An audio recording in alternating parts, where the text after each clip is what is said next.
Chapter 14 Master of the Woods.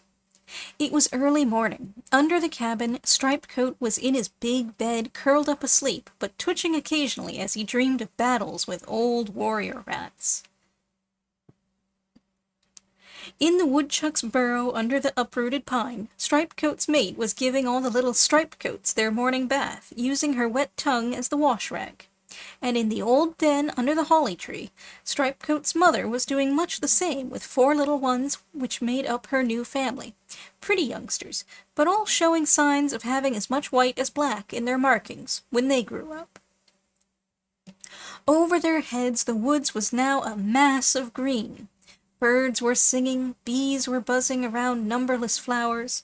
Far and wide there was the hum of the insect army now come again to feed on the plant life. How this army would spread and grow and ravage the land, if birds by day were not constantly after it on the ground, in the trees, and in the air, and if at night its ranks were not attacked by the active little shrews, the swift flying bat, and the wood pussies, not to mention other woods folk like the fox, the mole, old possum, and even Screech Owl, who all helped. In the water the fish did their part. Yes, everything must eat to live. And the farmers were cultivating their crops and raising chickens and other livestock, for man too must eat.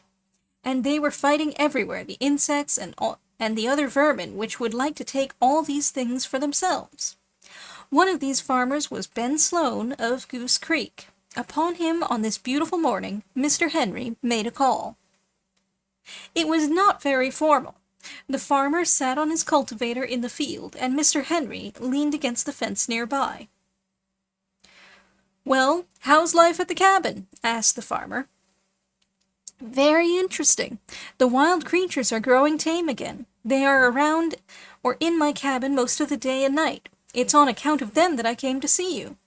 I wondered whether you and I, working together, couldn't stop the trapping that's going on around here.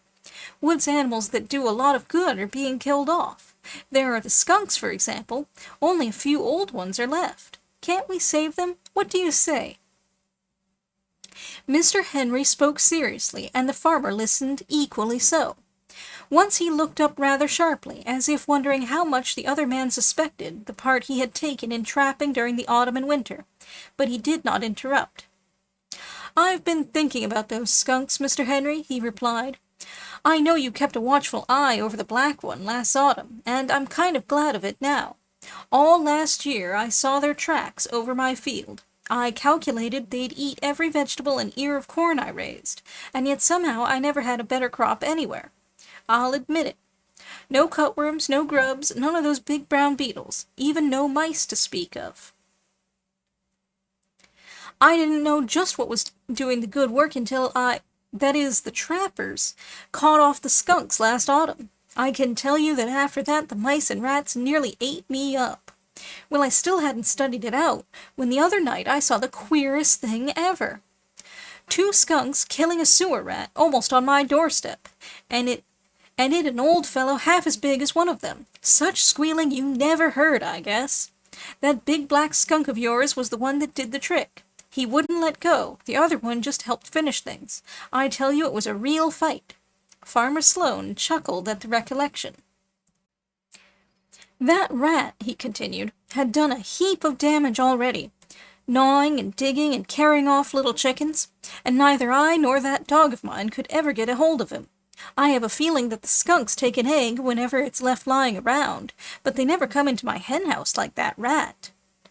I'm a farmer and haven't time to fool with wild animals the way you can, but I like to have people like you around to buy things I raise, and I have a change of feeling about those skunks.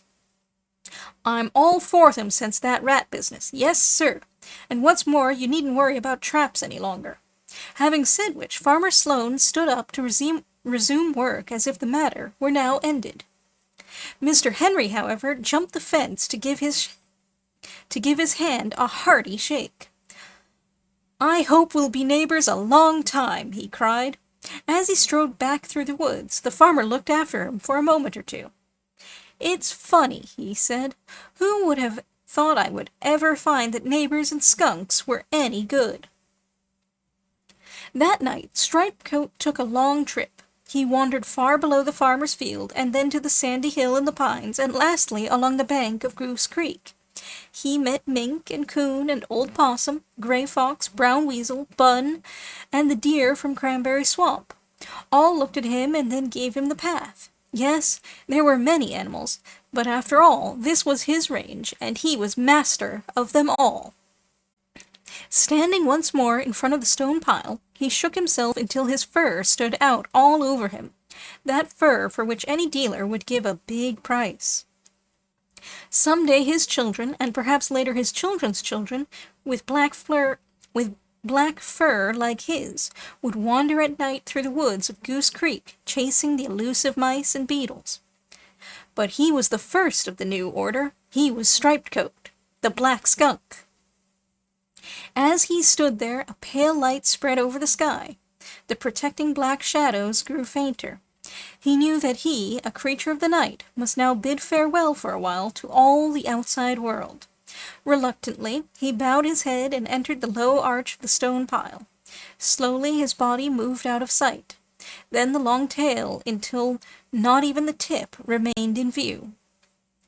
The end. Finis.